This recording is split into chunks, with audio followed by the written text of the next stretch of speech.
let's talk about the simplest approach I have ever seen or developed or taught or used to heal yourself. Now, this is for you if you don't have the capacity or don't feel like you have the capacity to do a whole lot with what you might be struggling with. Or this is for someone that you know that could use something, a simple, easy, slimmed down, refined approach of how to feel better and how to navigate a difficulty that you're experiencing. So I learned this, or I developed this actually through working with young people who just didn't care about feeling better.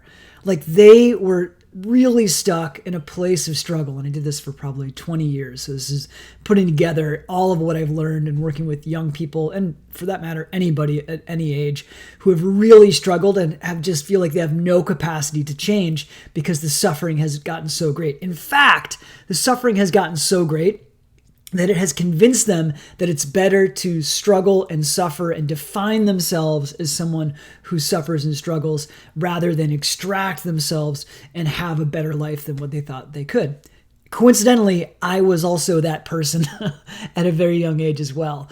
And I've been able to navigate coming out of that and having a glorious life in a way that I never thought I would, including being a celibate monk. Never thought I would be living this life, that's for sure. So all this to say, let's get into these 3 steps that are really going to help you or someone you know extract themselves, get out of that place of struggle or suffering in a relatively quick time frame. The first thing that we want to do is create an intention, meaning intend. And now any of these can be challenging, I think, for people, but usually one of them is hard depending on what the difficulty is that people are experiencing. So with intention, what we want to do is just decide what we want for ourselves. Do we want to feel better? Do we want to just not be in pain? That's not a great intention, not being in something, because the subconscious mind and the mind focuses on the thing that we're trying not to do. So it's always good to frame it in the positive. That I want to feel good. I want to feel peaceful. I want to have energy. I want to feel inspired. What is it that we want, and what is the intention? And make a decision around it, right? I decide, not just choose, because choosing is like a little bit flimsy, you could say. Deciding is like really making a choice. And I think decide comes from incision, which is cutting, right? Which is a little bit of violence there, but it's also clear, right? When you cut a vegetable, when you cut a piece of, I don't do this, but when you cut a piece of meat, right? You're making a decision. So decide on what you want and be clear about what you want. Now, I've worked with some people and they're like, I don't know what I want. And that's okay too.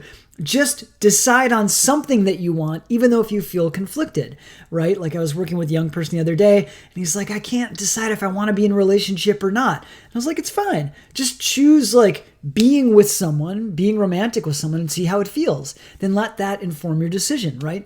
So create an intention around what it is that you want for yourself and get as clear and specific as you want. As you can.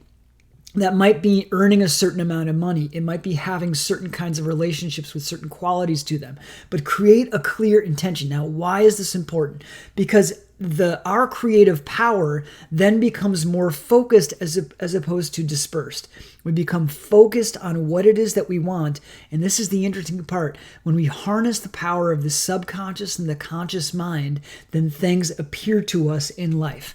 Now, I know that sounds sort of magical, and it occurs as magical because we don't relate to it as that is actually our creative power, that it's some kind of outside force that brings it to us. It isn't in my case, in the case of my perception and my experience. It's that we create with an intention, and then those creations come to us from the inside out and from the outside in. So it's number 1, is create an intention. Secondly, this is very simple, breathe. And what do I mean by that? I mean, we're always breathing. It's an involuntary response that keeps our bodies alive. But what I mean is consciously breathe. So we create an intention. Then the second step is just chill, relax, allow ourselves to feel however we're feeling.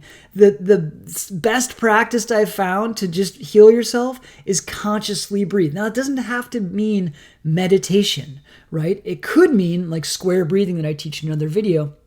It's a teaching a breath for compassion, but it could just be consciously breathing.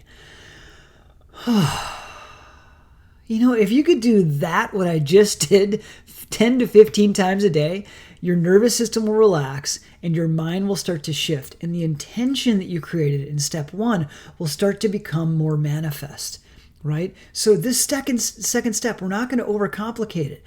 You could say breathe, but what would be better is consciously breathing. Taking conscious breaths throughout the day where you don't think at all. And if you do think, it's okay, but you don't have to add anything to it.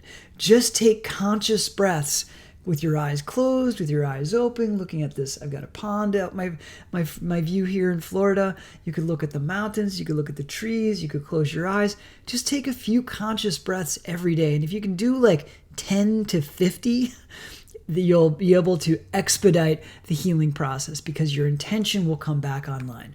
Now, the other part of this is in the breath, remembering the intention. You could even say reactivating the intention, right? So intend, breathe, and the third one that is equally as important as all of them, act.